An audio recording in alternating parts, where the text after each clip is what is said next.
Hello दोस्तों, केना छी अहाँ सब? अहाँ सबके स्वागत करै छी एक नया ब्लॉग में। तो चलू आइ के ब्लॉग में अहाँ सबके देखाबऽ जा रहल छी अष्टदल अरिपन केना पारल जाइ छै एकदम आसान तरीका से, सिंपल तरीका से। देखियो, सबसे पहले ना दूगो लंबा डंटा पारि लेब, फिर एना बीच में से दूगो लंबा डंटा पारि लेब, ठीक जेना जीरो कटिस खेलाइ छलिए ओनाही पारि लेब। के बाद पहले एना पेट चीर देबै बीच में से, आ एनाही अहियो पार पेट, मतलब चारों बगल बुझियो ने, बीच बीच में कोना में खाली पेट नहीं चीरब, बीच बीच में ना चारों बगल कऽ लेब। अखन तऽ अष्टदल अरिपन पारि रहल छी। एहिसँ पहिले हम देवउठानी एकादशी के पूजा के विधि, संपूर्ण पूजा के विधि हम अपन यूट्यूब चैनल, यह यूट्यूब चैनल पर हम डालि देने छी।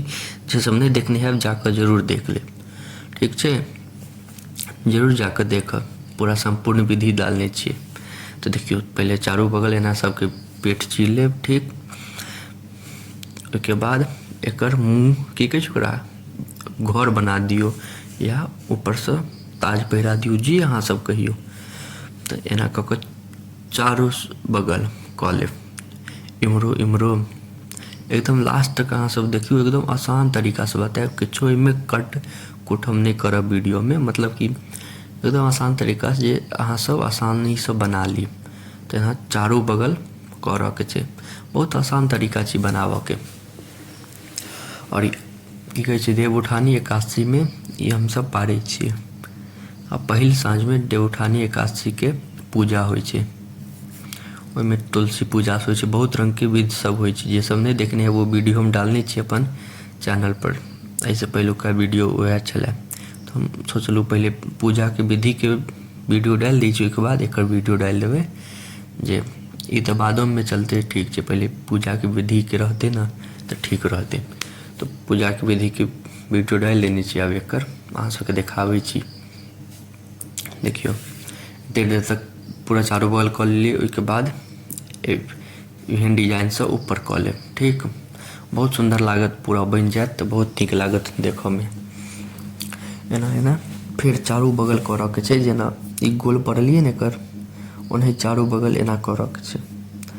तो पहले की करब, अहाँ सब कागज पेन पर बढ़िया से पारि लेब, ठीक। ओहिके बाद दू तीन बेर कनिक रफ कऽ लेब कागज पेन पर, तऽ आदत भऽ जायत। तहन ओहिके बाद बहुत आसानी से परा जायत जमीन पर। हमर की छै, अँगना कनि खरखर छै, अगर अहाँके प्लास्टर हैत, प्लेन हैत, तहन तऽ और बढ़िया से परा जायत। अगर खरखर हैत तऽ ठीक छै, कनि एडजस्ट कऽ लेब। हमर अँगना तऽ कनि खरखर छलै, तऽ कनि पारऽ में दिक्कत होइ छै। और हाँ, एहिमे लागत की सामग्री से बता दै छी अहाँके। चाउर और पानि और की कहै छै सिन्दूर, तीन गो चीज से ई बनि जायत। मिक्सी में पीस लेब हल्का पानि डालि कऽ, कनि गाढ़े पीसबै जे कनि बढ़िया से होइ छै, बुझलिए। हल्का गाढ़ पीसब जे बढ़िया से पराय।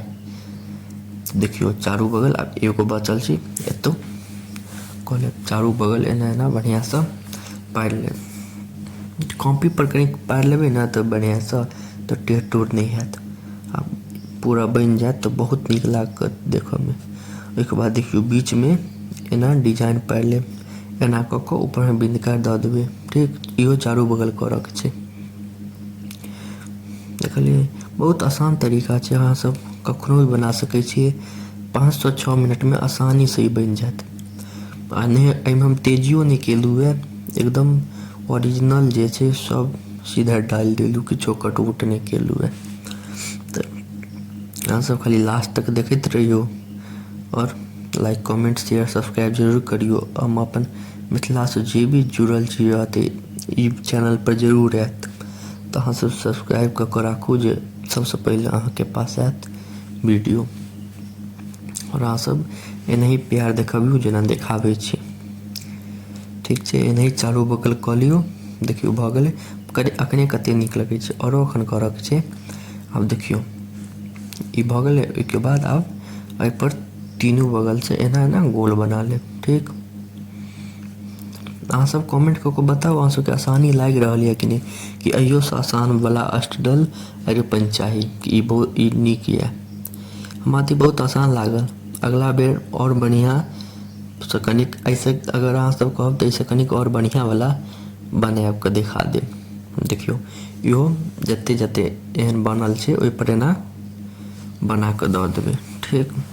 बहुत आसानी से बनि जाइ छै। हर पूजा में काज अबै छै, ई सीखनाइ बहुत जरूरी रहै छै। हर पूजा में काज आयत आ नीको लगै छै, खूब बढ़िया लगै छै। कनिक पैघ बनत आ एहिमे कनिक ज़्यादा की कहै छै ओकरा पिठार लागत, तऽ कनिक ज़्यादा को पीस लेब।